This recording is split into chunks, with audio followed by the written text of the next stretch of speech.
အားလုံးပဲမင်္ဂလာပါဗျ JDS Channel မှာပြန်လည်ကြိုဆိုလိုက်ပါတယ်ကျွန်တော်ဒီကနေ့မှာတော့ဒီလာမယ့်နိုဝင်ဘာလ9ရက်နေ့အမေရိကန်နိုင်ငံမှာအနာတိုလီမာလီကင်နဲ့အိုမာခိန်တို့နဲ့အတူ119မှာတတိယမြောက်မကြီးပွဲအနေနဲ့ထိုးတက်သွားကြရတော့မယ်မွေထိုင်းပွဲချင်းတွဲစဉ်အကြောင်းလေးကိုတင်ဆက်ပေးတော့မှာဖြစ်ပါတယ်အဲ့တော့ဘယ်တွဲဆိုင်ချင်းဖြစ်မလဲဆိုတာကျွန်တော်နဲ့အတူလိုက်ပါကြည့်ရှုကြလိုက်အောင်ပါခုလက်ရှိကျွန်တော်တို့မြင်တွေ့နေရတဲ့ fighter ကိုတော့ပရိသတ်တွေတော်တော်များများကလည်းသိရှိကြလောက်ပြီလို့ထင်ပါတယ်သူကတော့ဒါ featherweight တန်းကမွေထိုင်းကမ္ဘာချန်ပီယံတူဖြစ်တယ်ပေါ့နော်အဲ့တော့ဒီမှာဆိုရင်ချန်ပီယံတူဖြစ်နေရဲ့တာနဲ့ဒါပရိသတ်တွေတော်တော်များများကလည်းဒါညီးညူတန်တွေဒါပတ်လောရိုက်တန်တွေအများကြီးနဲ့ကျွန်တော်တွေ့မြင်ခဲ့ရတယ်ပေါ့နော်အဲ့တော့အကြောင်းရင်းကတော့ဒီပြီးခဲ့တဲ့တလကျော်လောက်ကထူးတက်သွားခဲ့တဲ့ပွဲတစ်ပွဲနဲ့တက်ဆိုင်တယ်ဗျအဲ့ဒီပွဲမှာဆိုရင်သူ့အနေနဲ့ဒါချန်ပီယံခပ်ပတ်ကိုကောင်းပွဲပြသွားနိုင်ခဲ့တယ်ပေါ့နော်အဲ့တော့ဒီမှာဆိုရင်အခုလက်ရှိကျွန်တော်မြင်တွေ့နေရတဲ့ fighter ကတော့ Jonathan Wood ဖြစ်တယ်ပေါ့နော်အဲ့တော့တာဝန်ချိုင်းအနေနဲ့ Jonathan Wood နဲ့ဒါထိုးတက်ခဲ့တယ်ပေါ့နော်အဲ့ဒီပွဲမှာဆိုရင်တာဝန်ချိုင်းအနေနဲ့ချန်ပီယံခပ်ပတ်ကိုသူကိုယ်တိုင်ကတော့မှဒါကာကွယ်နိုင်မယ်လို့မထင်မှတ်ထားခဲ့ရဘူးပေါ့နော်အဲ့တော့ဘာကြောင့်မို့ဒီလိုညီးညူတန်တွေစူညံတန်တွေပတ်လော်ရိုက်သွားခဲ့ရတယ်လေတာဝန်ချိုင်းအနေနဲ့ပဲတကယ်ချန်ပီယံခပ်ပတ်နဲ့မထိုက်တန်လို့လားဒါမှမဟုတ်ရင် Jonathan Wood ကပဲဒီပွဲမှာလုံးဝအနိုင်ရယူသွားတင်တယ်လားဒီဟာနဲ့ပတ်သက်ပြီးတော့မှကျွန်တော်တို့သူတို့ထိုးတက်သွားခဲ့တဲ့ပွဲစဉ်နှစ်ပွဲလေးကိုပရိသတ်တွေနဲ့အတူအဆအဆုံးလေးကြည့်ရှုချင်ပါတယ်အဲ့တော့ဒီပွဲစဉ်လေးကိုကျွန်တော်တို့ကြည့်ရှုပြီးသွားတဲ့နောက်ပိုင်းမှာဆိုရင်ဘယ်သူကအနိုင်ရရှိသွားမလဲဘာကြောင့်မို့ဒီ fighter နှစ်ဦးကတတိယမြောက်မကြီးပွဲအနေနဲ့ထပ်ပြီးတော့မှရှင်ပြိုင်ထိုးတက်သွားရတယ်လဲဆိုတဲ့အရာကိုသိရှိမှာဖြစ်ပါတယ်โอเคအဲ့တော့ကျွန်တော်တို့ပွဲစဉ်လေးကိုအခုပဲစလိုက်ရအောင်ပါအဲ့တော့ဒီပွဲစဉ်လေးကတော့ fighter နှစ်ဦးဒါပထမအချိန်တွေးဆုံခဲ့တဲ့ကစ်ပေါစဉ်ပွဲစဉ်တစ်ပွဲဖြစ်တယ်ပေါ့နော်အနီတောင်းကနေရှင်ပြိုင်ထိုးတက်နေတဲ့ fighter ကတော့တာဝန်ချိုင်းဖြစ်နေပေါ့နော်သူကတော့ဒါပြိုင်ဖက် fighter တော်တော်များများကိုဒါလက်ကျိုးနဲ့ယူကျိုးခြေထောက်ကျူးအောင်ကံပြနိုင်ခဲ့တဲ့ fighter တူဖြစ်တယ်အဲ့တော့အပြာတောင်းက fighter ကတော့ဒါ1 championship ရဲ့ဒီအကောင်းဆုံး striker တွေထဲကတူလို့ဒါပြောလို့ရတယ်ဗျသူရဲ့ဒီ fighting style ပေါ့နော် fighting talents တွေကတကယ်ကိုကောင်းပါတယ်ဒါပြောမှဆိုရင်ဒီ fighter ကသူ့စွမ်းဆောင်ရည်အရပြောမယ်ဆိုရင်တော့ဒါ1 championship မှာဒါကောင်းတဲ့အနေအထားတစ်ခုမျိုးရှိတယ်ဗျအဲ့တော့တကယ်ကိုကျန်းတဲ့ fighter နှစ်ဦးတွေးဆုံခဲ့တဲ့ပွဲတစ်ပွဲပေါ့နော်အဲ့တော့ကျွန်တော်တို့အနေနဲ့သူတို့ရဲ့ပထမဆုံးတွေးဆုံခဲ့တဲ့ဒါကစ်ပေါစဉ်ပွဲတစ်ပွဲလေးကိုဒါကြည့်ရှုသွားမယ်ပေါ့နော်အဲ့တော့ဒါပြီးသွားပြီဆိုရင်ကျွန်တော်ဒုတိယဒါမကြည်ပွဲအနေနဲ့ဒါမွေထိုင်းပွဲစဉ်လေးကိုထပ်မံကြည့်ရှုသွားဖို့ရှိတယ်ပေါ့နော်အဲ့တော့ fighter နှစ်ဦးချင်းရှင်လိုက်မယ်ဆိုရင်တော့အရက်မောင်းရတော့ကွာဟမှုတိတ်မရှိဘူးဒါလုံးထင်ရတော့ Jonathan Wood ကနည်းနည်းလေးကြီးတယ်လို့ခံစားရတယ်pressure စပေးနေပြအပြန်လန်း body kick တွေတဲ့ fighter နှစ်ဦးလုံးကောင်းတာမျိုးတွေ့ရတယ်ဒါ fighter နှစ်ဦးလုံးကဖူးချက်တွေဒလက်ဆက်ထွက်နေတာမျိုးတွေ့ရတယ်ဗျဆွမ်းနာကတစ်ဖြက်လေးကိုသွားကြည့်မယ်ဆိုရင်body kick ကောင်းတယ်တာဝန်ချိုင်းကတော့သူ့ရဲ့ဒီကစားပုံရကတော့ကြည့်ရမယ်ဆိုရင်တည်ငြိမ်တယ်ဒါကန်ချက်တွေထိုးချက်တွေဒါအားပါပြင်းထန်တဲ့ဒါ fighting style မျိုးပိုင်ဆိုင်ထားတာမျိုးတွေ့ရတယ်ပေါ့နော်အဲ့တော့ Nathan Wood ကတော့ဒီ fighting ဒီ talents ပေါ့နော်သူ့ရဲ့ fighting အကွက်တွေကဒါတော်တော်စုံလင်ပြီးတော့မှဒါ striking နဲ့ဒါကောင်းတဲ့အနေအထားတစ်ခုမျိုးကိုတွေ့ရတယ်ဟက်ကစ်တွေကန်ထားနေဗျထောက်ကန်ချက်တွေကန်ထားတယ်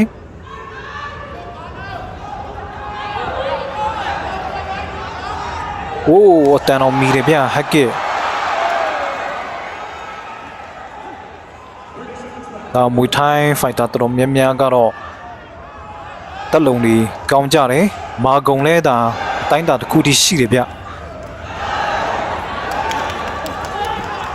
အဲ့တော့ဒီပွဲစဉ်မှာတော့ဒူးတွေတောင်တွေတုံးလို့မရပါဘူးဖူးချက်တွေကန်ချက်တွေနဲ့ပဲဒါရှင်ပြိုင်ကစားသွားခဲ့ရတဲ့ပွဲဖြစ်တယ်ပေါ့နော်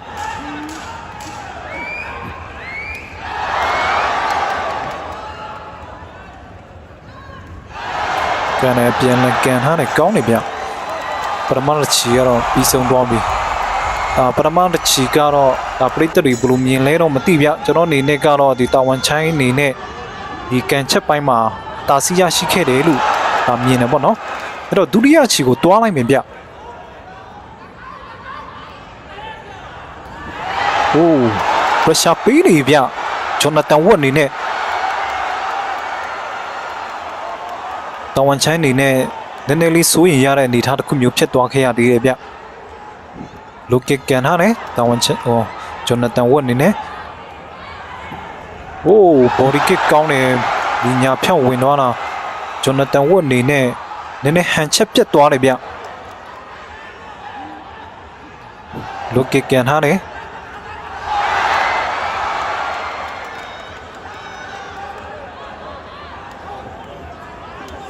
ဖိုက်တာနိုဦးရဲ့ဒီမာဂုံရှင်ကြည့်လိုက်မယ်ဆိုရင်တော့တာဝန်ချိုင်းကအနေငယ်လေး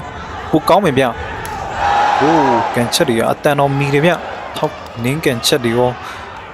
လူကစ်တွေရောဘော်ဒီကစ်တွေရောလက်သီးတွေတွဲလုံးဆက်တိုက်ကျွေးနေတာတွေ့တယ်ဂျောနာသန်ဝတ်လည်းဘော်ဒီကစ်ကန်ထားတွေ့ရတယ်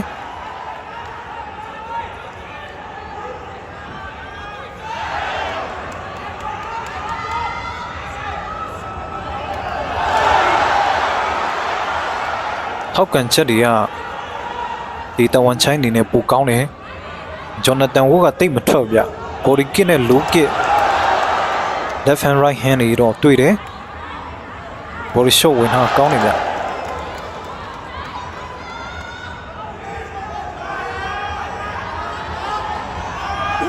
โอ้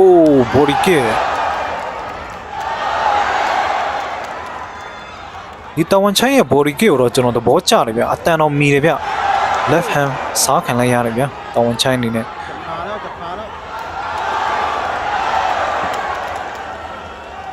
ဂျောနာသန်ဝတ်ကလည်းဒါကောင်တာပြန်ကောင်းနေဗျဘော်ဒီကစ်တွေပြန်ပြီးတော့မှကျွေးနိုင်တာမျိုးတွေ့ရတယ်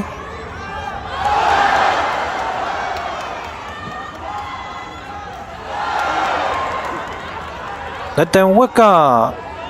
ပြောမယ်ဆိုရင်ကန်ချက်တွေကဒီဒုတိယချီပေါ့နော်အခုအနေထားလောက်ထိကြည့်မယ်ဆိုရင်ဒီ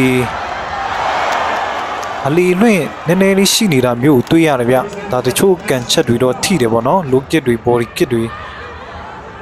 ထိတဲ့ချက်တွေလည်းရှိတယ်တို့ပေမဲ့လည်းအလီလွင့်လေးတွေတွေ့ခဲ့ရတယ်ဗျ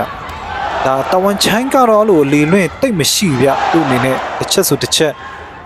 ထိမိမိကန်နိုင်တယ်ဒါထိုးချက်တွေလည်းထိမိမိထိုးနိုင်တာမျိုးတွေ့ရတယ်ဗျ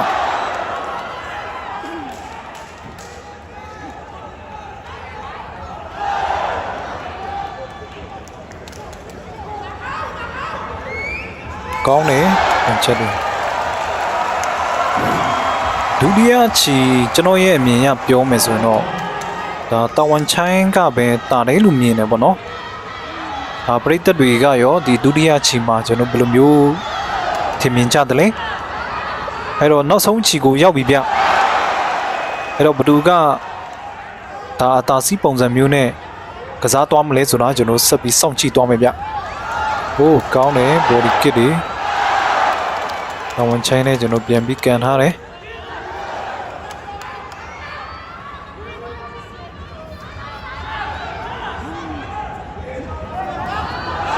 โอ้ striking ကတော့တော်တော်လေးအားပါတယ်ဗျတာဝန်ချိုင်းက right hand တော်တော်လေးကောင်းတယ်ဂျောနာသန်ဝတ်အနေနဲ့ body kit တွေရောဝါစတိုက်ဗျကန်ချက်တွေကဒီလိုကစ်နဲ့ body kit ပြီးပြီဆိုရင် right hook left hook ပေါ့နော်အဲ့လိုမျိုးစတိုက်တွဲပြီးတော့မှတုံးလာတယ်ဗျ body kit ကောင်းတယ် defense လုပ်ထားလဲကောင်းတယ်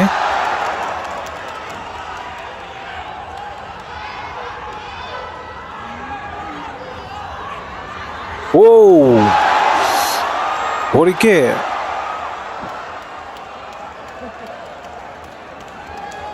ဖမ်းလို့မရဘူးဗျာလို့ကန်လေးချိန်ကြရင်သွားပြီးခြေတော့ဖမ်းတာမျိုးကြတော့တိတ်ပြီးမမိုက်ဘူး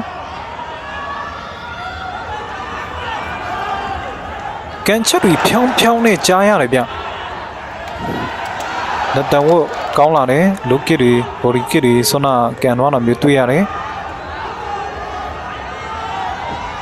ဘော်ဒီကစ်ပြန်ကန်ခံရတယ်ဗျအိုးright hand နဲ့မိထားတယ်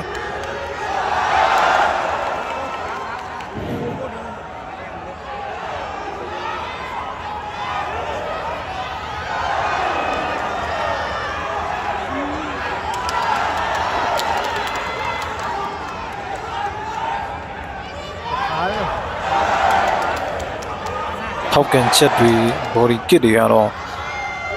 တဝန်ချင်းကဒီပွဲစဉ်မှာပေါ့နော်ကောင်းခဲ့တာမျိုးတွေ့ခဲ့ရတယ်ဗျ body shot ဝင်ထားတယ်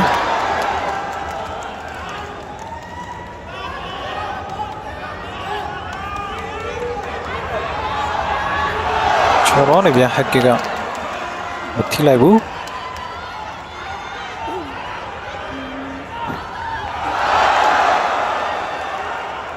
လက် right ဟူတွေဝင်ထားတယ်ဗျဂျွန်နသန်ဝတ်ကလည်း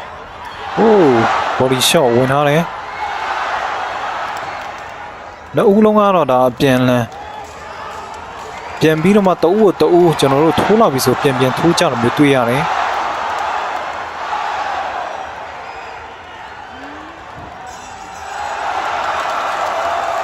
โอเคပြီးသွားပြီဗျာဒါကေပေါစင်သူတို့ရဲ့ပထမအချိန်တွေ့ဆုံခဲ့တဲ့ပွဲစဉ်ပေါ့နော်အဲ့တော့ကျွန်တော်ရဲ့အမြင်ရဆိုရင်တော့ဒါဒီပထမအချိန်တွေ့ဆုံမှုမှာတာဝန်ချိုင်းကတာခဲ့တယ်ဗျဒီရလက်ပြတ်သားမှုတော့မရှိခဲ့ဘူးပေါ့နော်တိုင်အဆုံးဖြတ်နဲ့အနိုင်ရရှိခဲ့တယ်ဒီအမှတ်ပေးမယ်ဆိုရင်လည်းဒါအမှတ်ကဒီတစ်ဖက်ကဂျွန်နသန်ဝတ်တဲ့ဒါတာပြီးတော့မှပြီးလို့ရတဲ့အနေအထားတစ်ခုမျိုးတွေ့ခဲ့ရတယ်ပေါ့နော်အဲ့တော့ဒုတိယမြောက်ဒီမွေထိုင်းပွဲစဉ်လေးကိုဒါပရိသတ်တွေနဲ့အတူအစဆုံးကြည့်ရှုချင်ပါတယ်โอเคဒါဆိုရင်ကျွန်တော်တွားလိုက်မယ်โอเคစပြီဗျာ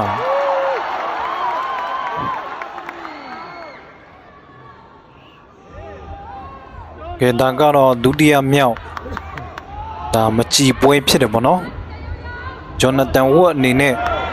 ဒီတဝန်ချိုင်းရဲ့ဒါဖက်ဒရဝိတ်မွေထိုင်းချန်ပီယံကပ်ပတ်ကိုဒါလူယူသွားမှာဖြစ်တယ်ဟိုးဟက်ကကောင်းတယ်ဗျာဂျွန်နသန်ဝတ်အနေနဲ့ထောက်ကန်ချက်ကန်ထားရတယ်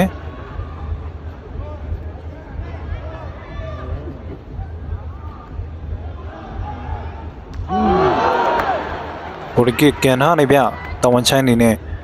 တဝန်ချိုင်းကတော့ဒါသူ့ရဲ့တိုက်ခွက်တွေကိုကြည့်မယ်ဆိုရင်သူ့ရဲ့ body kick ကဒါကောင်းနေတာမျိုးတွေ့ရတယ်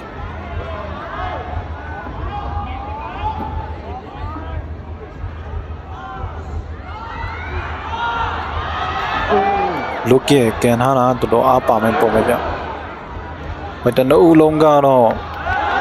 ဒီလုတ်ကနဲ့ body kick နဲ့စပြီးတော့မှဒါအကဲဆန်းနေတာမျိုးတွေ့ရတယ်โอ้တော်တော်လေးအားပါမဲ့ပုံစံပဲတဝန်ချန်ကတော့အနီတောင်းကနေဒါထိုးတက်နေတယ်ဗောနော်ဂျွန်နသန်ဝတ်ကတော့အပြာတောင်းကနေပါ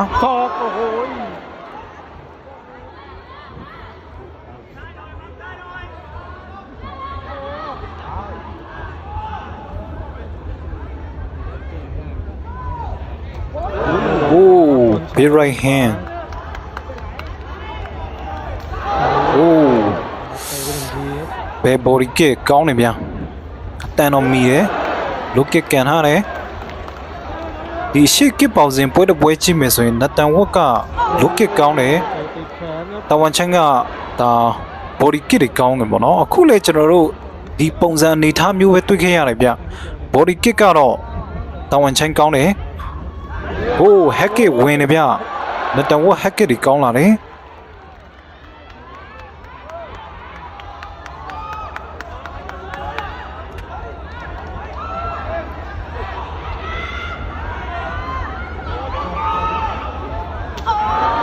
လုတ်ကကောင်းတယ်ဘော်ဒီကတန်တော်မီတယ်ဗျ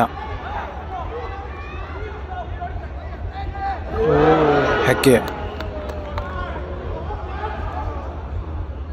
နတန်ဝတ်ကဘော်ဒီကတိတ်မတုံးဗျကျွန်တော်တတိထားမိတဲ့လောက်ဆိုရင်ဒီလုတ်ကနဲ့ဟက်ကကိုအဓိကတုံးတယ်တဝန်ချိုင်းလုတ်ကအတန်ဖြောင်းဖြောင်းလေးကိုကြားနေရတယ်3ချက်လောက်ရှိပြီဗျ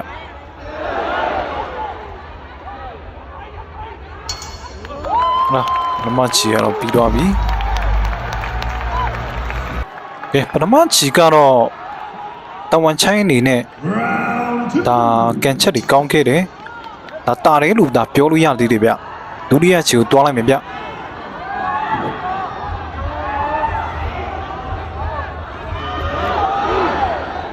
ယောက်တစ်ချက်ပါလုတ်က โอ้ဖြောင်းမယ်နောက်တစ်ချက်နှစ်ချက်ရှိပြီ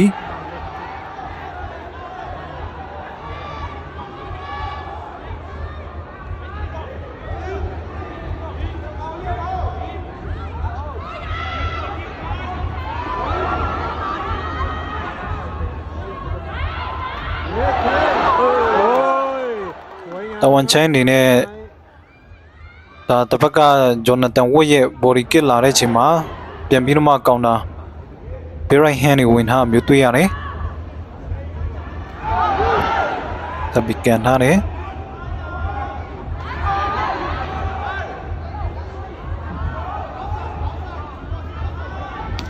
โอ้တန်တော့ကြားရတယ်ဗျာโอ้ยบางทีไม่ยก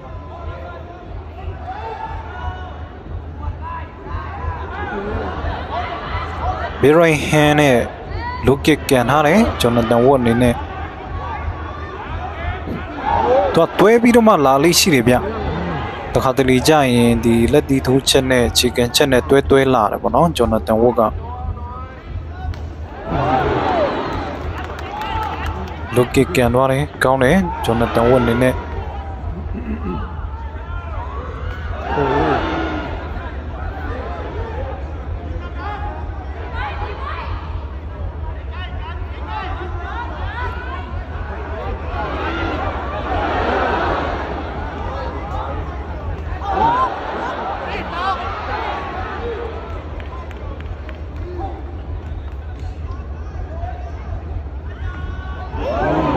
โอ้ยရှောင်းလိုက်လို့ဗျလုတ်ကကန်ထားတယ်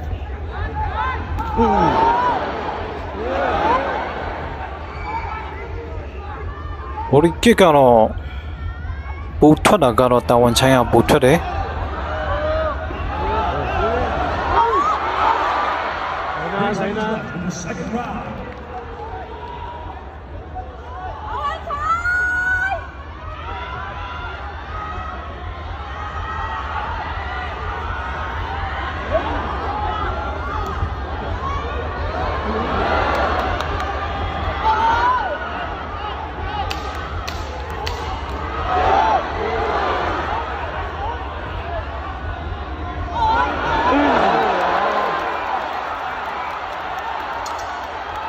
ရရှာပြီးလိုက်ဗျ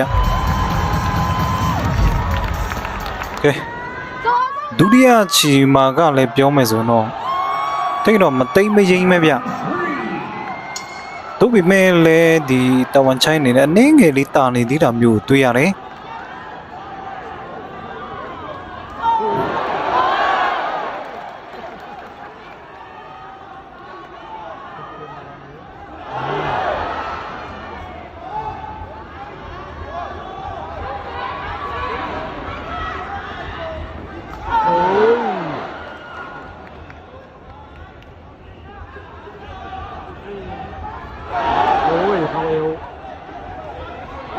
โอ้ Big right hand hack it လက်တော့ကောင်းလာတယ်ဗျာဆွန်နာကချောက်စရာကြီးဗျာဆွန်နာကလည်း Big right hand ကိုကျွန်တော်တစ်ချက်ကျွေးပြီးတော့မှ hack it ပါတွဲပြီးဝင်သွားတယ်ဗျရရှာပီးဖို့ကြိုးစားနေပြီဂျော်နသန်ဝတ်အနေနဲ့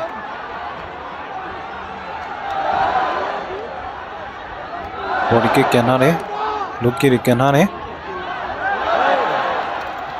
โอ้ရှောင်းတိန်နဲ့ကောင်းတယ်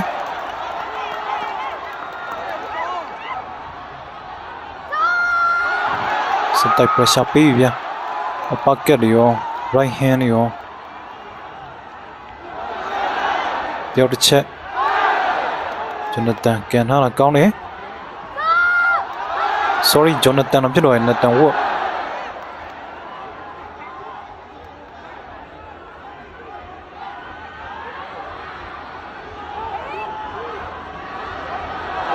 Big right hand ဝင်ထားတယ်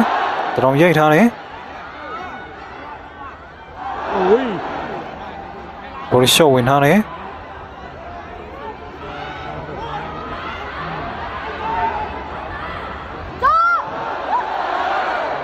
ครับตอนท้าย ဘော်ဒီကကတော့တော်ကောင်းနေပြီတာဝန်ချိုင်းနေတယ်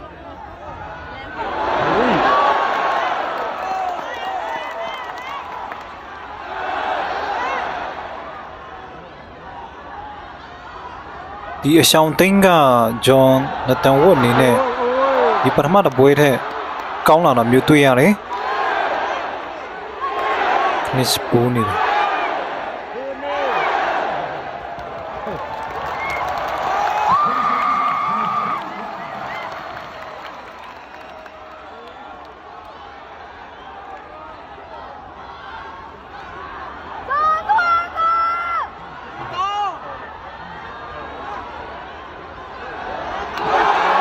โอ้เบรไรแฮนဝင်ထားတာကောင်းတယ်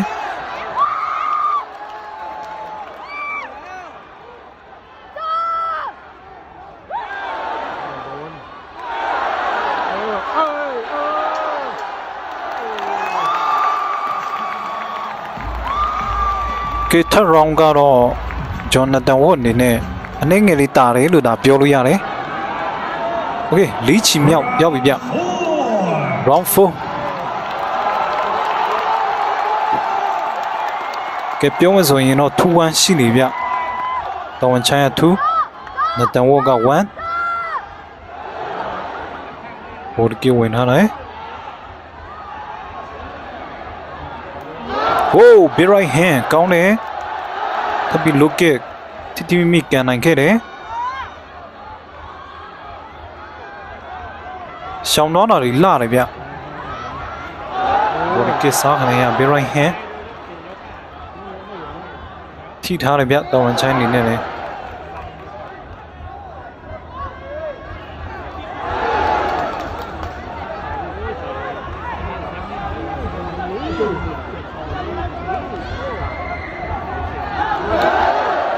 ကောင်းတယ်လူကလူဘလူဝင်းကျင်နာကံမိတော့တယ်တူတယ်ဗျโอเคရတယ်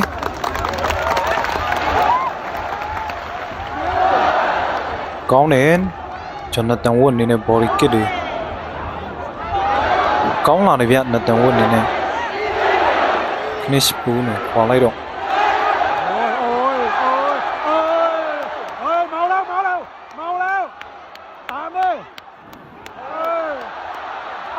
โอ้เบวไว้ดิဝင်ထားတာနတန်ဝတ်နေနေနဲ့ထိခံထားရတယ်ဗျ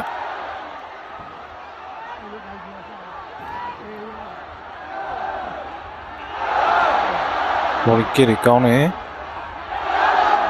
ပြန်လန်းဘာလဲဟက်ကစ်နဲ့ left and right hand ဝင်ထားတယ်ဘော်ဒီကစ်ထပ်ပြီးတော့ကန်ခံထားရတယ်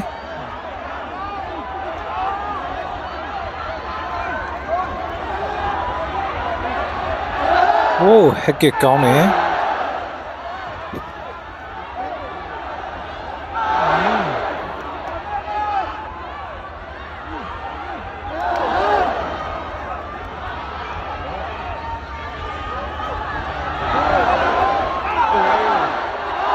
โอ้เบรไรแฮนရောဟက်ကစ်ရောဝင်ထားတယ်ကောင်းတယ်ဒါပေမဲ့နတန်ဝတ်ရဲ့ဒီပြောမယ်ဆိုရင်ကန်ချက်တွေထူးချက်တွေကတိတ်ပြီးတော့မှဒီအားတိတ်မပါဘူးလို့ခံစားရတယ်ဗျပါဝါတိတ်မရှိဘူးဗောနော်ဒီတာဝန်ချမ်းကတော့ပါဝါရှိတယ်ကန်ချက်တွေဟိုးလဲကြတော့တယ်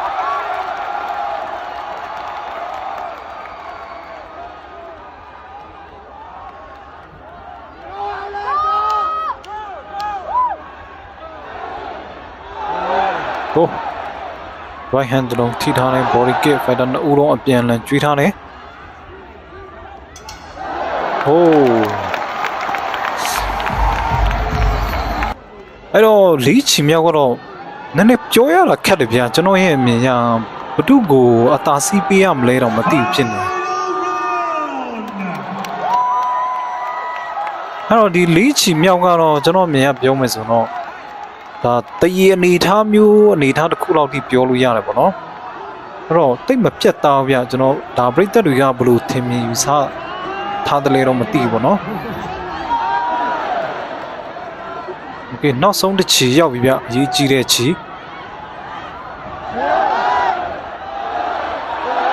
โอ้အချီတိုင်းကို body kick ကောင်းကောင်းကန်နိုင်တာမျိုးတွေ့ရတယ်တာဝန်ချိုင်းနေနဲ့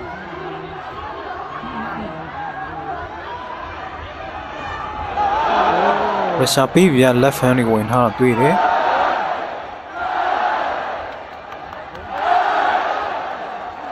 ကျွန်တော်တန်ဝတ်ထိချက်တွေတာနေတာမျိုးတွေ့ရတယ်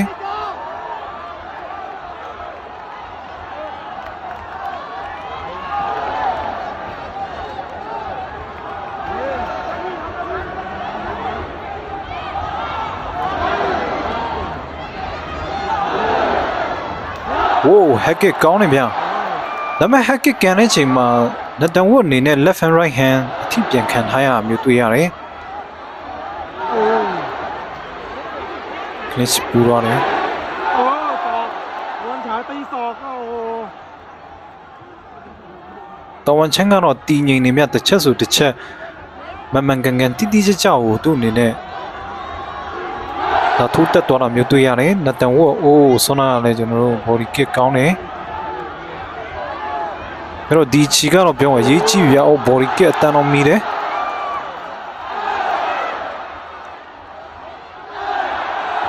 ကောင်းတယ် body kick တွေ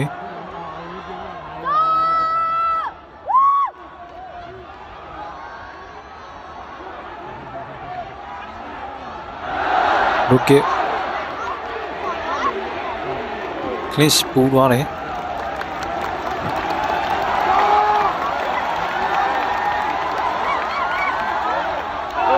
โอ้ body kick ကောင်းတယ်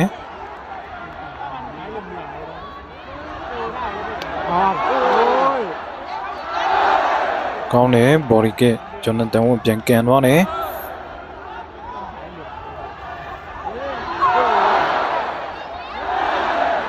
ပြန်လန်းကန်ချက်တွေနဲ့ကျွေးထားတာတွေ့ရတယ်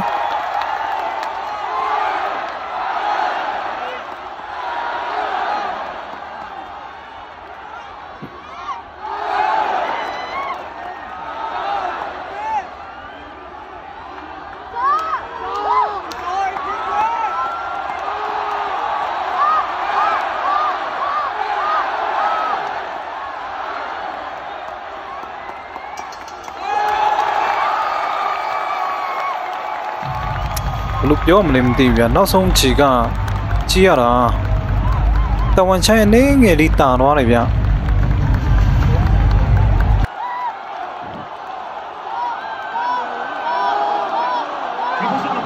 ဒါတော့ကျွန်တော်ရဲ့အမြင်ပေါ့နော်ဒါပရိသတ်တွေကဘယ်လိုမျိုးထင်မြင်ယူဆထားတာတွေရှိတယ်လဲအဲ့တော့တည်ပေးမယ်ဆိုလဲပြီးလို့ရတဲ့အနေအထားတစ်ခုမျိုးရှိတယ်ဗျာတို့ပေမဲ့လေတည်ပြီးလိုက်မယ်ဆိုရင်တော့တိတ်ပြီးတော့မှဘယ်လိုပြောမလဲကျွန်တော်တို့ဒါငင်းခုန်စရာပိုပြီးဖြစ်လာမယ်ပေါ့နော် โอ้ยคะแนนไม่กระฉันด้วย ကန်ချက်ပိုင်းရလလပပကန်နိုင်တာတော့တဝန်ချိုင်းအနေနဲ့ပိုပြီးကန်ပြနိုင်တယ်โอเคဒါကတော့သူတို့နှစ်ဦးရဲ့ဒါဒုတိယမြောက်မွေထိုင်းပွဲစဉ်ပေါ့နော်မကြည်ပွဲတစ်ပွဲဖြစ်တယ်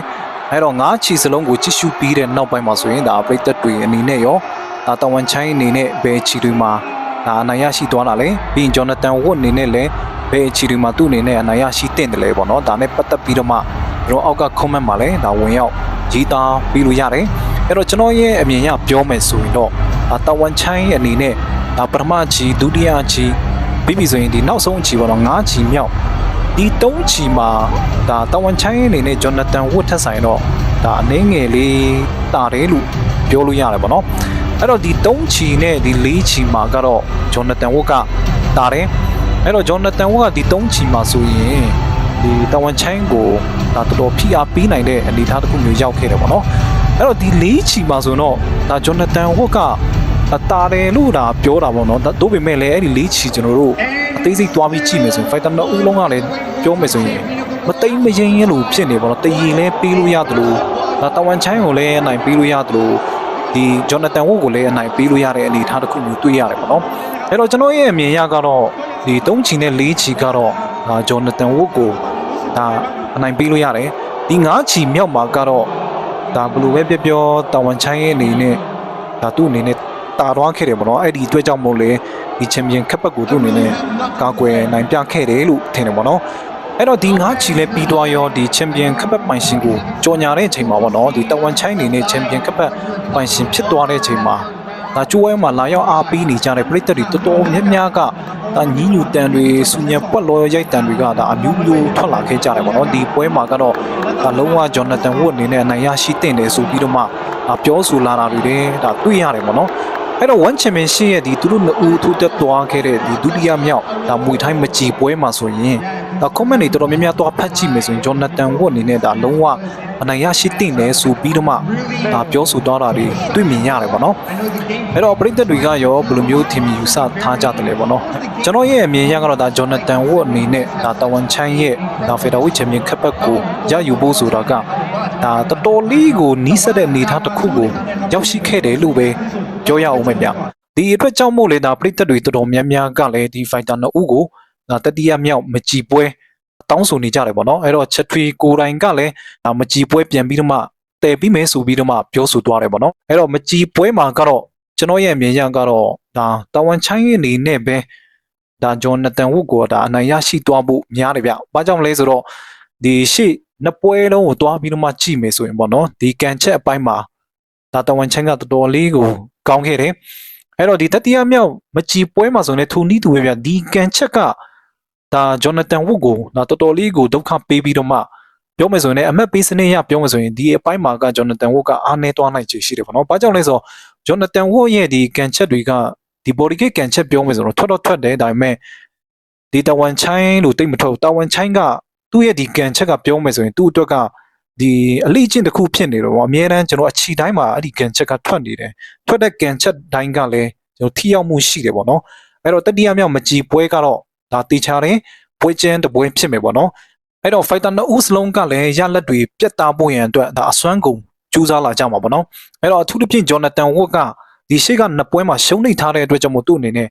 ဒီရှေ့နှစ်ပွဲကနေပြီးတော့မှတင်ခန်းစာယူပြီးတော့မှဒါအကောင်းဆုံး